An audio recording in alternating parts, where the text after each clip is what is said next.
Stuart Brown, who started the company and set the culture and had the ideas about how to run a company, is what impacted my life the most by far. And I was the first sales manager, so I did that Did job. you tell him to write the shared values, or did you all do that together? Well, we did it together with all of the Everybody came all in. of I the remember you regional had everybody managers, coming in. and because everything was really about having everybody buy into the success of the company. If the company was successful, then as an individual you would be successful. And it really didn't. It wasn't all about.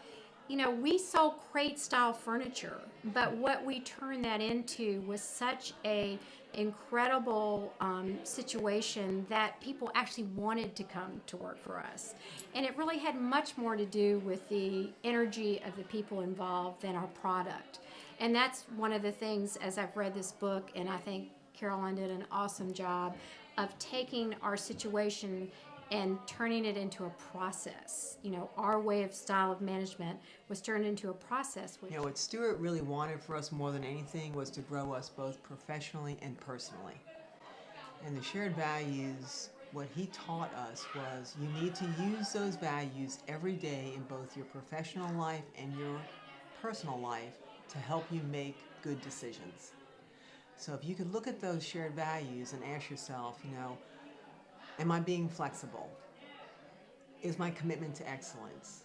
Am I honestly communicating? And you can answer yes to those, then you are probably making a pretty good decision.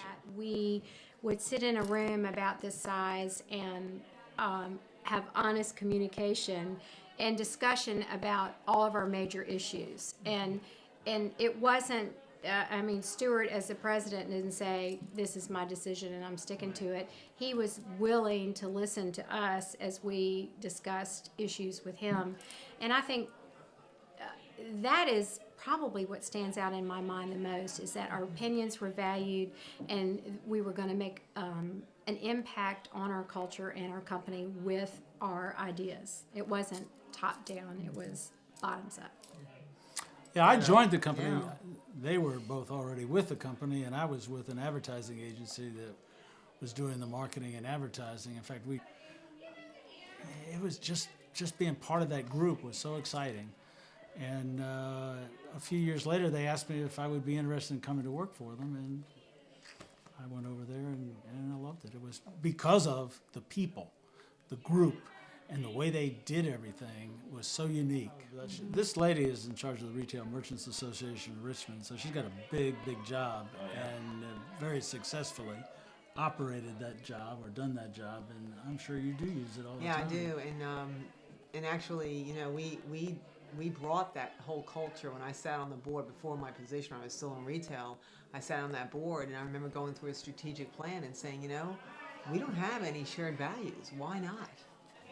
And from that point forward, about 15 years ago, they adopted the shared values. And today, now that I'm within that organization, we use that. Culture and the shared value thing preceded mission statements, and all the things that are done today are so rote compared to what this was done by the people. He asked them, what do we stand for? What do we believe in? And out of that is how the shared values were written. It wasn't he came to them and said, here's what we believe in.